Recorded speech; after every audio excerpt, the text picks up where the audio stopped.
देवानां च ऋषीणां च गुरुं कांचन सन्निभं बुद्धिभूतम त्रिलोकेशम तम नमामि बृहस्पति। जय श्री बृहस्पति देव, जय श्री राधे कृष्ण। आप सभी का हमारे YouTube चैनल पे बहुत बहुत स्वागत है। आइए सुनते हैं गुरुवार व्रत की कथा। जो भी भक्त सच्ची श्रद्धा के साथ, नियम और निष्ठा के साथ गुरुवार का व्रत करते हैं, इस दिन भगवान विष्णु, माता लक्ष्मी, भगवान बृहस्पति देव का केले के वृक्ष के नीचे बैठ करके भगवान का पूजन करते हैं। इससे व्यक्ति के सभी प्रकार के दुख और कष्ट दूर होते हैं तथा भगवान बृहस्पति देव जी की कृपा से सभी प्रकार के सुख और समृद्धि की प्राप्ति होती है। गुरुवार के दिन चाहिए कि इस दिन केले वृक्ष के नीचे बैठ करके पूरे विधि विधान के साथ पूजन करना चाहिए। जहाँ पर केले का पेड़ ना हो, वहाँ पे आप भगवान बृहस्पति देव की फोटो या प्रतिमा रख करके इनका पूजन करें। गुरुवार के दिन भगवान बृहस्पति देव को जो कि विशेष करके पीला पुष्प चढ़ाए, पीला चंदन अर्पित करे, पीले वस्तु का भोग लगाए, विशेष करके गुड़ और चने के दाल का भगवान को भोग लगाए, मुनक्के आदि का भोग लगाए, धूप दीप दिखाए और फिर गुरुवार व्रत का कथा श्रवण करे। इससे भगवान बृहस्पति देव अति प्रसन्न होते हैं और अपना कृपा प्रदान करते हैं। तो आइए सुनते हैं गुरुवार व्रत की कथा।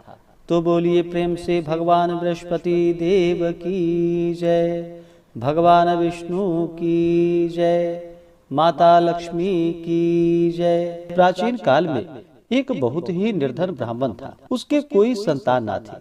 वह नित्य पूजा पाठ करता। उसकी स्त्री ना स्नान करती और ना किसी देवता का पूजन करती। इस कारण ब्राह्मण देवता बहुत दुखी रहते थे। अपनी पत्नी को बहुत समझाते, किंतु इसका कोई परिणाम ना निकलता। भगवान की कृपा से ब्राह्मण के यहाँ एक कन्या उत्पन्न हुई। कन्या बड़ी होने लगी। प्रातः स्नान करके वह भगवान विष्णु का जप करती, बृहस्पतिवार का व्रत भी करने लगी। पूजा पाठ समाप्त कर पाठशाला जाती तो अपनी मुट्ठी में जौ भरकर ले जाती और पाठशाला के मार्ग में डालती जाती। लौटते समय वही जौ जो कि स्वर्ण के हो जाते थे तो उसको बीन कर घर ले आती।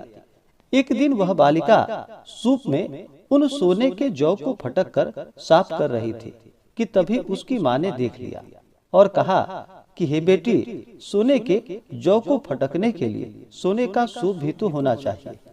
दूसरे दिन गुरुवार था। कन्या ने व्रत रखा और बृहस्पति देव से सोने के सूप देने की प्रार्थना की और कहा कि हे प्रभु, यदि सच्चे मन से मैंने आपकी पूजा की हो तो मुझे सोने का सूप दे दो। बृहस्पति देव ने उसकी प्रार्थना स्वीकार कर ली। रोजाना की तरह वह कन्या जौ फैलाती हुई पाठशाला चली गई। पाठशाला से लौटकर जब वह जौ बीन रही थी तो बृहस्पति देव की कृपा से उसे सोने का सूप मिला। उसे वह घर लेकर आई और उससे जौ को साफ करने लगी, परंतु उसकी माँ का वही ढंग रहा। एक दिन की बात है कि कन्या सोने के सूप में जब जौ को साफ कर रही थी, उस समय उस नगर का राजकुमार वहां से निकला। कन्या के रूप और कार्य को देखकर वह उस पर मोहित हो गया। राजमहल आकर वह भोजन तथा जल का त्याग करके उदास होकर लेट गया। राजा को जब राजकुमार द्वारा अन्न जल त्यागने का समाचार प्राप्त हुआ तो अपने मंत्रियों के साथ वह अपने पुत्र के पास गया और पूछा कि हे बेटा, तुम्हें किस बात का कष्ट है? किसी ने तुम्हारा अपमान तो नहीं किया अथवा कोई और कारण है? मुझे बतलाओ, मैं वही कार्य करूंगा जिससे कि तुम्हें प्रसन्नता की प्राप्ति हो। अपने पिता की बातें सुनकर राजकुमार बोला कि हे पिताजी, मुझे किसी बात का कोई दुख नहीं है। किसी ने मेरा अपमान भी नहीं किया है, परंतु मैं उस लड़की से विवाह करना चाहता हूँ जो लड़की सोने के सूप में जौ को साफ कर रही थी। राजकुमार ने राजा को उस लड़की के घर का पता भी बता दिया। मंत्री उस लड़की के घर गया। मंत्री ने ब्राह्मण के समक्ष राजा की ओर से निवेदन किया। कुछ ही दिनों के बाद ब्राह्मण की कन्या का विवाह जो कि राजकुमार के साथ संपन्न हो गया। कन्या के घर से जाते ही ब्राह्मण के घर में पहले की भांति गरीबी का निवास हो गया। एक दिन दुखी होकर ब्राह्मण अपनी पुत्री से मिलने गया। बेटी ने पिता की अवस्था को देखा और अपनी माँ का हाल पूछा तो ब्राह्मण ने सभी हाल कह सुनाया। कन्या ने बहुत सा धन देकर अपने पिता को वहां से विदा कर दिया। लेकिन कुछ दिनों के बाद फिर वही हाल हो गया।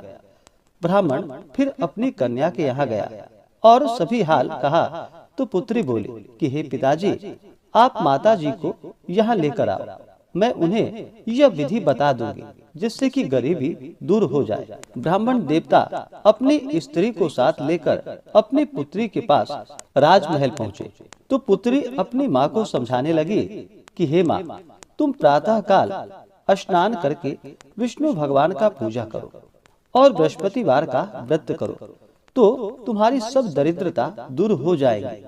परंतु उसकी माँ ने उसकी एक भी बात ना मानी।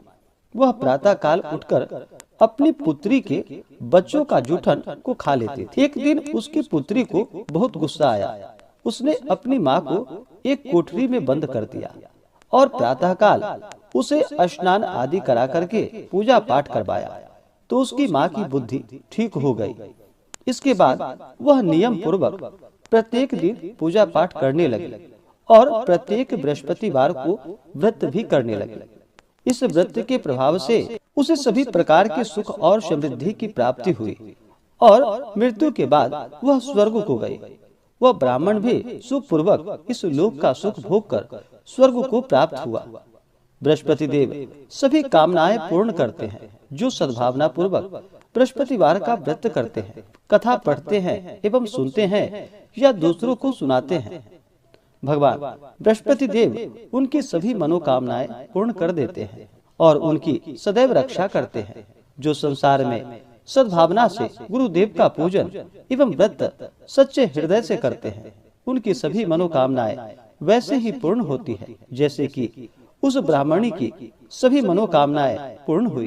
बृहस्पति देव की कथा का गुणगान किया तो उसकी सभी इच्छाएं बृहस्पति देव जी ने पूर्ण कर दी। इसलिए सभी को चाहिए कि भगवान बृहस्पति देव का पूर्ण श्रद्धा भक्ति भाव के साथ पूजन करे और कथा सुन करके प्रसाद ग्रहण करे। इससे भगवान बृहस्पति देव अति प्रसन्न होते हैं और अपने भक्तों की सभी मनोकामनाएं पूर्ण करते हैं। तो बोलिए प्रेम से भगवान विष्णु की जय, माता लक्ष्मी की जय, भगवान बृहस्पति देव की जय, सर्व देवी देवता की जय। इसी प्रकार से जो भी भक्त सच्ची श्रद्धा के साथ नियम और निष्ठा के साथ गुरुवार का व्रत करते हैं, भगवान बृहस्पति देव का पूजन करते हैं, भगवान बृहस्पति देव अपने भक्तों के सभी प्रकार के मनोरथों को सिद्ध करते हैं। गुरुवार के दिन व्रत धारक को कुछ बातों का ध्यान रखना चाहिए, जैसे कि गुरुवार के दिन सर्फ साबुन आदि का प्रयोग नहीं करना चाहिए। इस दिन बाल, दाढ़ी, नाखून आदि नहीं काटनी चाहिए। ब्रह्मचर्य का पालन करना चाहिए। व्रत के दौरान किसी के ऊपर क्रोध नहीं करनी चाहिए। अपने मन में किसी के प्रति ईर्ष्या या द्वेष का भाव नहीं लाना चाहिए। ओम नमो भगवते वासुदेवाय या श्री बृहस्पतिये नमः इन मंत्रों का जप करना चाहिए और पूर्ण श्रद्धा भक्ति भाव के साथ भगवान का पूजन करना चाहिए। कथा श्रवण करनी चाहिए, भगवान की आरती करनी चाहिए। इससे भगवान बृहस्पति देव अति प्रसन्न होते हैं और अपना कृपा प्रदान करते हैं। तो आशा करता हूँ कि यह जानकारी आपको अच्छा लगा हो।